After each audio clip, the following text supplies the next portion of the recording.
بصوا يا بنات البيتزا الخطيرة دي اللي عملناها وصيامي وتحفة وعجينتها تحفة طرية خالص.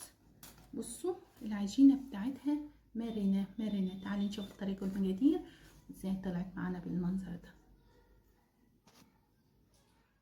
المقادير هتبقى عبارة عن ايه؟ دول 4 كوبايات دقيق، 4 كوبايات دقيق بالمج بتاع الشاي العادي، بس الطبق كان فيه مية فعشان كده 4 كوبايات دقيق يا بنات. هحط هنا يعني يجي كوباية مية، وهحط فيها معلقة خميرة فورية كبيرة او خميرة عجين. انا عندي خميرة عجين، انت عايزة تحطي خميرة فورية براحتك، عايزة تبقى معلقة كبيرة هتحطي خميرة عجين ماشي.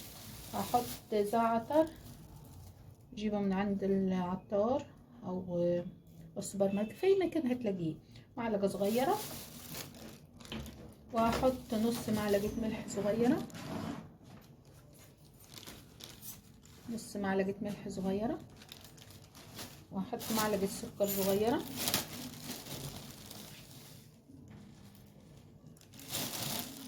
وهحط معلقتين زيت كبار. بس هي كده. والخميرة بتاعتنا اول ما بتدوب في المية كده هنزل بيها على الدقيق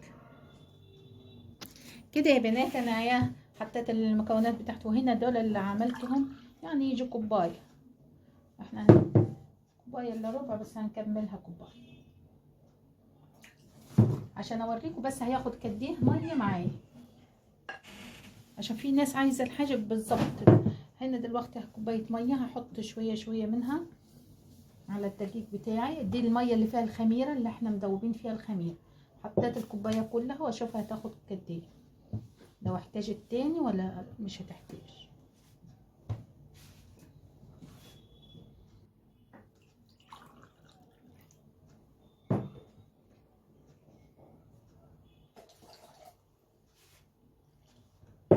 انا معايا نص كوبايه، هشوفها هتاخد النص كوبايه كله ولا لا. هي كده مش هتحتاج تاني، خدت كوبايه ونص، يبقى ال4 كوبايات دقيق خدوا كوبايه ونص ميه بس. ما نحطهمش كلهم، نشوف اللي فيه دقيق بياخد سوائل كتير وفي دقيق مش بياخد ماشي. بس كده عجنتها، لميت العجينه كلها بتاعتي فظيعه يا بنات. العجينه دي بتبقى لذيذه، شايفين مرنه ازاي؟ فظيعه وناعمه، يعني لو ملزقه في ايدك اول ما بتشرب سوائلها خلاص ماشي. هعمل ايه؟ هحطها في الطبق بتاعي، ولما تختمر نحطها في مكان دافي على حسب المكان بتاعك. ممكن تاخد ساعه، ممكن تاخد اكتر من ساعه. اول ما تختمر هرجع معاكم نشوف هنعمل البيتزا الصيامه دي ازاي.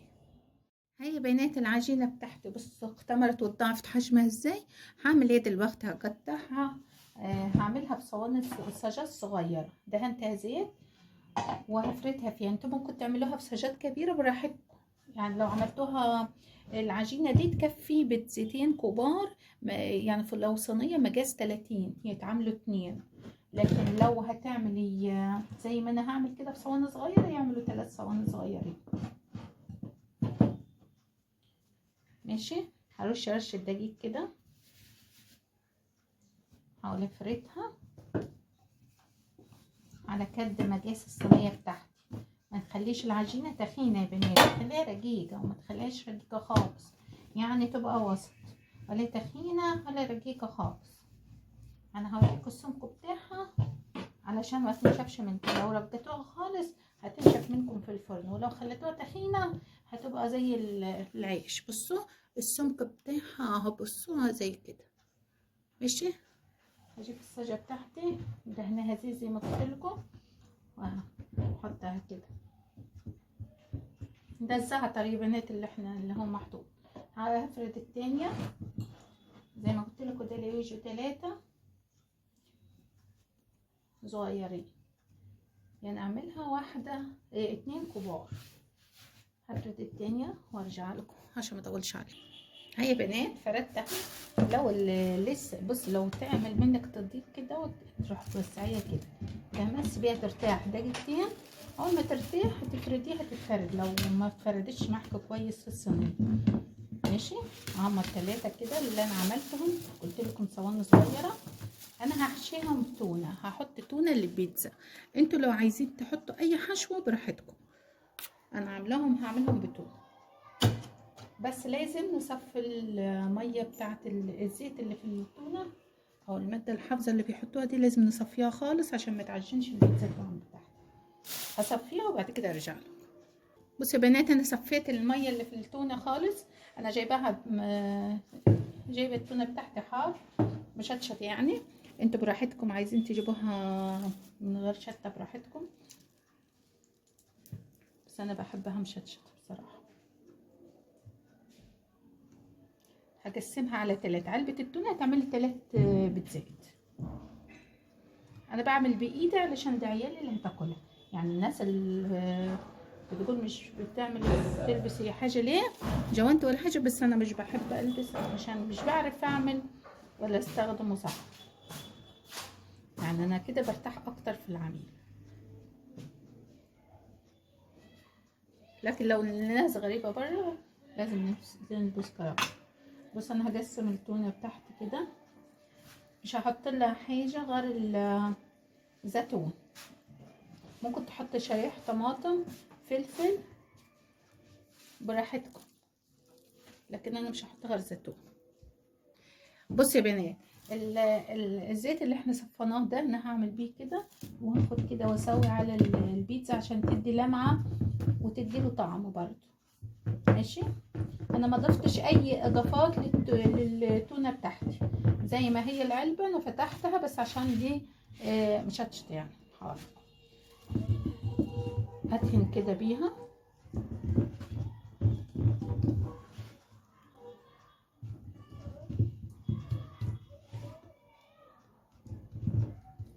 يا بنات كده بس، خلصهم كلهم وارجع. شايفين شكلها لذيذ ازاي؟ هحط عاد زيتون، ممكن تحطوا طماطم اي حاجه عايزين. نكسر الزيتونه كده، حطوا زيتون اسود زيتون اخضر براحتكم، شرايح طماطم شرايح فلفل، اي حشوه. انا قبل كده عملت معاكم البيتزا الصيامي دي، عملناها بباذنجان وبطاطس، كانت لذيذه برضو، ومشروم ممكن تعملوها. اي حاجه عايزين تحشوها بيها احشوها براحتكم، اي حاجه ترجع لكم الحشو.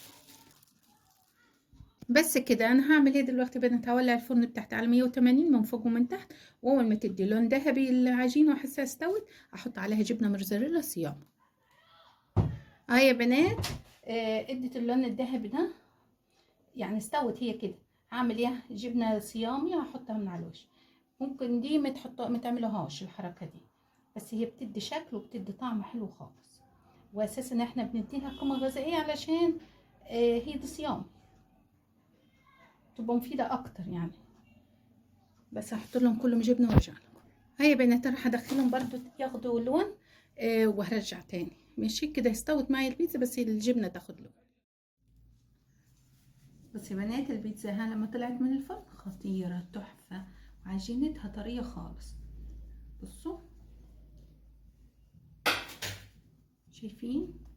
فظيعه. شايفين؟ بصوا بتتني ازاي؟